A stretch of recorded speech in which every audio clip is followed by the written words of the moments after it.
2022 OHL Priority Selection just concluded this weekend. How do you think it went for you and the Sudbury Wolves? You know what? Like every draft you come out of, you always think you did really, really well. Anyone that starts off with being able to pick a kid like Nathan is always a good start to a day, and we're really happy with the way the rest of the picks went, and we're looking forward to our fans getting to meet all of these guys. Now, I noticed size seems to be kind of the uniting thread through the majority of these picks. Was that something you focused on heading into the draft, or kind of it felt naturally to you the best player available approach? Yeah, I think more the latter there. We definitely always approach things with the best player available as sort of the front and center. And obviously, when you can do that and add some size in this league, that's going to be a real significant bonus. So we were really happy. We with the group that we currently have right now, adding a little bit of size as we move forward was going to be something that something that we were thinking about, and being able to do it with some skill was just really good for our guys.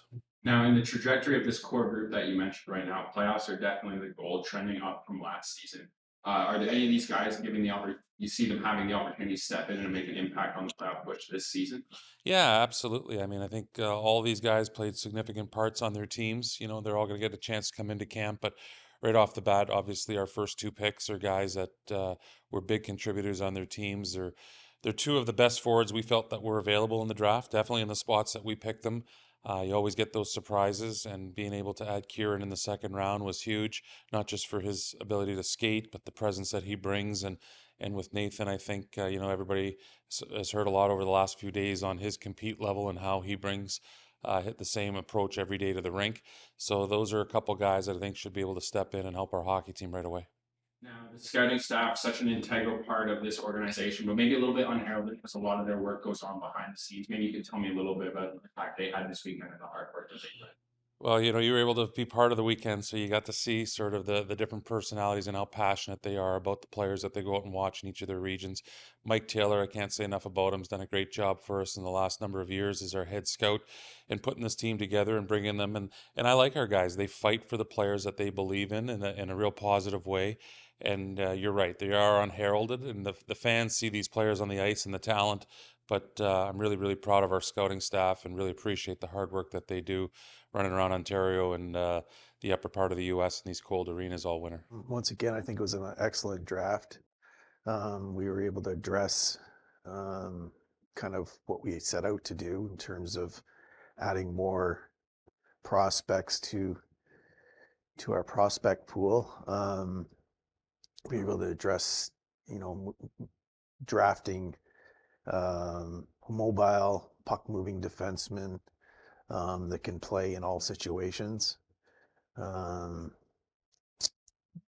the reason for that is we just wanted to make sure that we have prospects that work well with our skilled forwards that we already have in our existing lineup. So that was one thing that we definitely addressed, and I feel very confident in the future in terms of the defensemen that we've selected.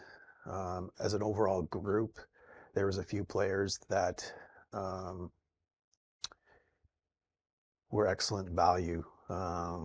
We selected them, or I should say, we're somewhat surprised that they were available where they were.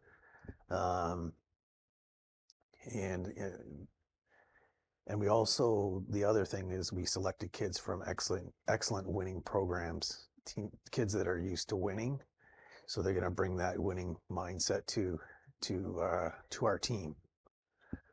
Now, I noticed quite a bit of size added to the prospect pool this time around. 6'5", 6'3", 6'4". A lot of guys over 6 feet. Was that a focus coming in, or was that just the natural progression of best player available happened to have some size on the side? I think when we were looking at players that we wanted to select, size was definitely one of the traits we were looking for.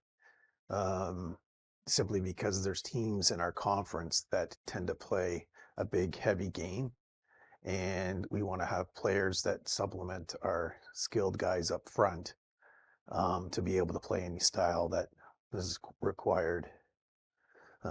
Generally speaking, teams like Oshawa and North Bay tend to have big, heavy forwards that play a heavy game. Now, let's fast forward a bit, 3, 4 years from now, you look back on this draft class, what do you think is gonna be the defining characteristic of the 15 players that were added to the Wolves? I think there's kids in this lineup, or sorry, that we've drafted that have the potential to play even at a higher level.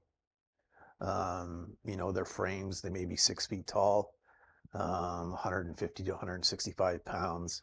And those kids are intriguing because you know that they physically aren't even close to being fully matured yet.